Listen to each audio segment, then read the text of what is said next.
Welcome back to Blast Guys Reviews. In this review, we're looking at Joytoy's yearly promotional figure offerings. They come on a blister pack. They run about $19.99. Most of the time, they really don't have a name, but in this case, this figure has a title called the Sniper Ace.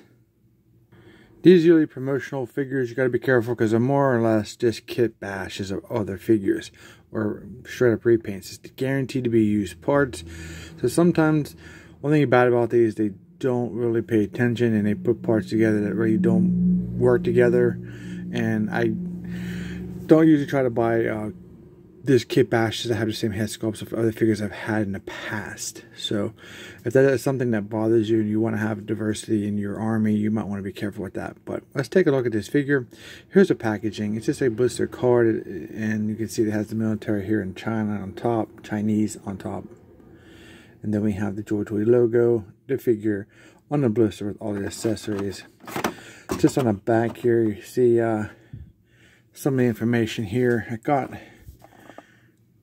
it's a Kina Mercenaries, the Sniper Ace product information. This tag, well, might not be on yours. I got this off of Amazon, so.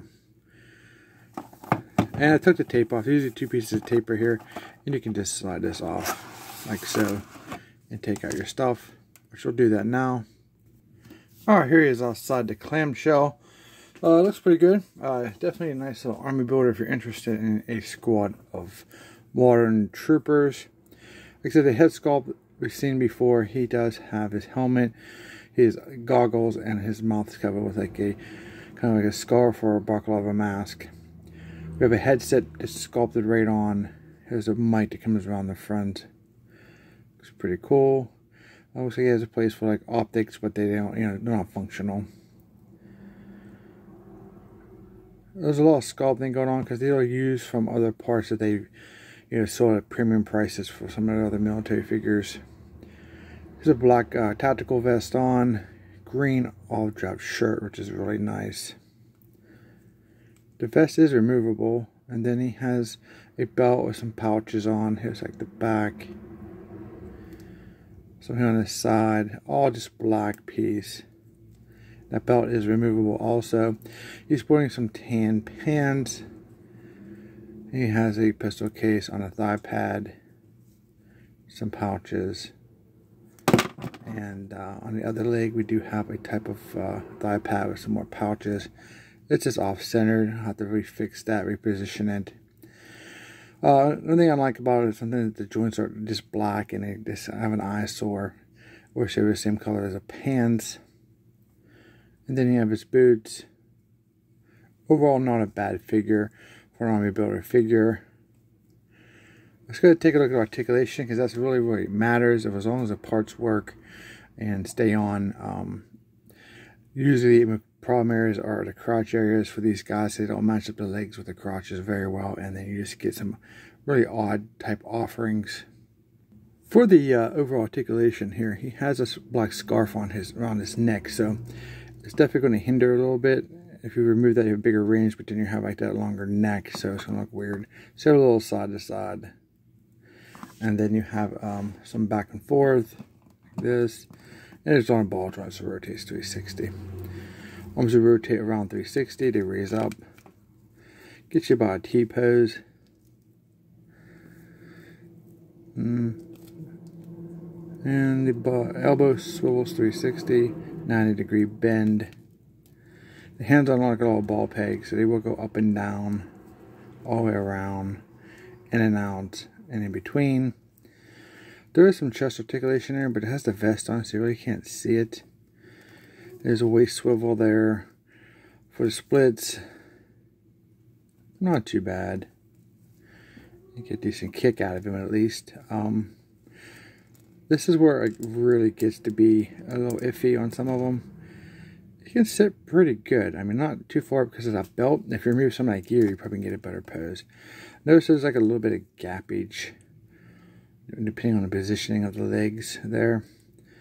If you kind of can hide it like that. Thigh cut there, 360, double jointed knees, which is fantastic.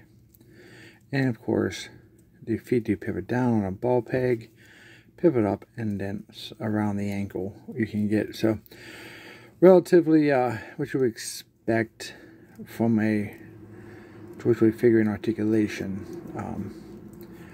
So far I like it. It's not bad. Sometimes you can catch these guys on sale for like, you know, between 15 and 20 bucks. I think I got mine like $16 or something. The reason I grabbed him just to see what he was like, is I was worried about this section here. But overall, I can fit him into my other military figures. This is a trooper. You have the option of making him a sniper that they call him. When he does come with an alternate weapon you can use. So, first up, he does come with a pistol. Nice little pistol, pretty cool. I think he can hold it. He does have a trigger finger in his hand, so that's good. The hands are nice and pliable, so shouldn't be that hard to get that to work out for us. Just if you can get that finger or two, there you go. And he can hold it pretty decently.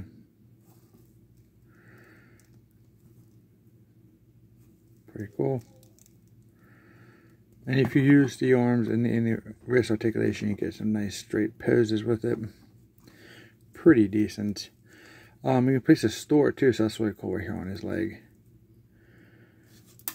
And it doesn't stand very well, so be careful. One notorious thing is they don't match up pistols in cases very well. That was one of their old school problems, and then if they fall over, your pistols fell into a black hole, and you never found them on your floor. So next up we do have a sniper rifle. It's a nice sculpt, it really is. The plastic's pretty solid, no flexibility there. It does come with a little bipod. There's a place to put it right there, so you can remove it if you would like to. And it stumps right on very easily. And then you articulate it back, forward, whatever your preference is. And most importantly, can you hold it? Can see why not? Oh yeah. You can shoulder it pretty good too.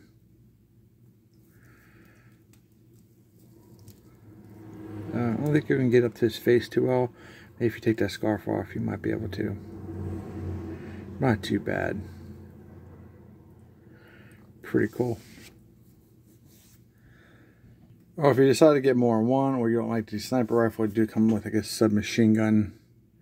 Nice sculpt. It looks pretty good. Do like it. And then with that pistol, so be careful. Know that that's an option that's going to possibly lose your accessories, and lost accessories are not good because you can't put your figures. Looks like you're getting a two-hand wheel. The hand's pretty pliable also. You can get it two-hand wheeled if you so desire. Of course, you can tweak it in position however you want, but you definitely can get it, so that's pretty cool. I do like this little submachine gun. It's got a lot of detail to it. Looks awesome.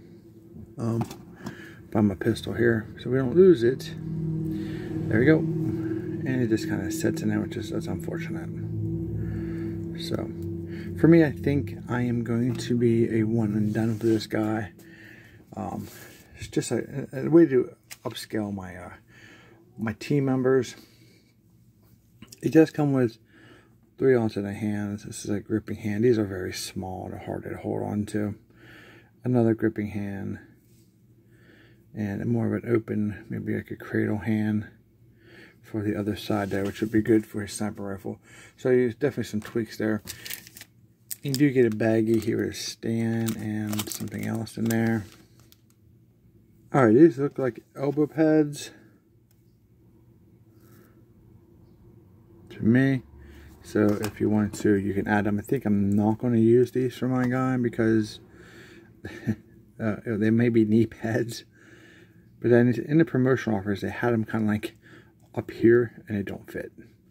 This is what I'm talking about. They give you parts that don't fit. And it may be a knee pad. It doesn't look like a knee pad. It doesn't look like an arm pad. But, I mean, they will go there. I just think they kind of, the color just throws it off. Those are all overall aesthetic off. Because it's only silver. If they were black, maybe. But it's more of an operator type figure. you know, more like a modern operator than a military figure appearance because of the tan pants. I mean, it could be desert, but you know, the mix match between the olive drab color on the shirt and the pants, they it kind of gives you that kind of feel than more of a military figure on a sense of straight up, you know, traditional military figure. So yeah, you get 2 of those if you decide to use those, and then you get the stand, a black stand for the figure. And I can barely hold on to these figures sometimes. There we go. And you can see the stand fits, does the job on your shelf. Got to work on the joints, get him to, you know, sit level on his stand. There's my pistol again. Just be aware of the pistol issue. There he is. So yeah, you do get a good bit for this figure. Comparing some of the prices anymore for 1/18 scale figures, you don't have a whole lot of options for 1/18 scale military figures, especially more of your modern type figures outside of your special figures like G.I. Joe, if we ever do get any more 1/18 scale in the future. And then I think the only thing I can think of right now off the top of my head was like maybe your Eagle Force figures, but this is more of your modern, realistic type military figures. So let me know what you guys think in the comments. Thanks for watching. I'll see you in the next review.